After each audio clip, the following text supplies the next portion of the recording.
So my pitch here is that transformative products and services and brands cannot thrive with a great support experience. It is not just sufficient to have a great product and a great product experience and not couple it up with a great support experience. It is almost fundamental for every business. So if you take it a little deeper, support experience today is critical at every phase of the customer journey. And what do we mean by that? So typically you have 3 phases in a customer journey. First, you have to land the customer. And many products today allow you to land the product for free. You can try the product. You can get a discount coupon if you are a food delivery service. If you are a technology product, you have a free trial. You land the product first before you sell the product. So in this model, support actually precedes sales. Support experience is the first touch point the customer gets. And if that experience is poor, you're going to lose the customer right at the land stage. The next phase is you want to use the product. Why you want to land the product? You want the product to become a habit for the customer. So onboarding becomes very important. Product adoption becomes very important. During those phases, if you're running into technical challenges and if you're running into service challenges and you're not getting great support, your onboarding is impacted, your product adoption is impacted, and guess what? Customers won't stay. They will leave. Same goes to retention. Retention is not just about renewal every year. We think about subscription economy and we say, oh, customers have to renew every year. Retention is about the long-term game.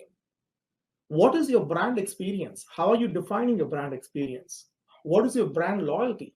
Brand loyalty, long-term lifetime value of customer, renewals, and much more. So this is fundamentally so important for business today at every stage of the business. So this is not a controversial statement. I posted this on LinkedIn just a couple of days back. Support to me is clearly not a cost center. It is a revenue center. And there's one company which has defined this very well, is Apple. And that's why I have a picture of Apple on the screen, Apple Store on the screen. Apple fundamentally converted your support experience into a revenue generating experience. You go to an Apple store to get your phones fixed, but simultaneously, you get exposed to their other products. Simultaneously, you walk away learning something more about the product and the services they offer, and very often, you walk away buying something from the store. So they converted every support opportunity into a revenue opportunity, which is an incredible way to look at support as a revenue center.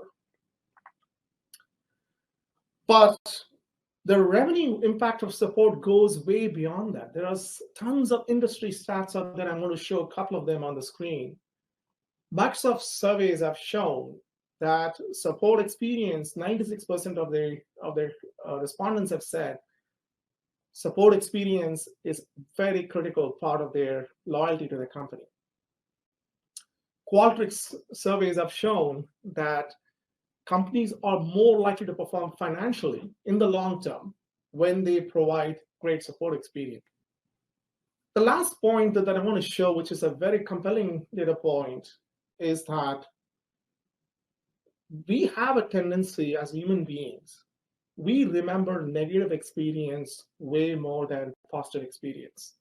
Psychologists have said that one negative experience needs to be offset by 7 positive experiences. And that is the weight of a negative experience on our emotions. So this stat and survey looks pretty shocking, but the ground reality is completely undeniable. 51% of the B2B clients have told that they would stop doing business with their company at least for 2 years if they had one negative experience in their interaction with the company. That is pretty compelling why we need to invest in support experience and make sure that customers that we're interacting with have positive experience throughout.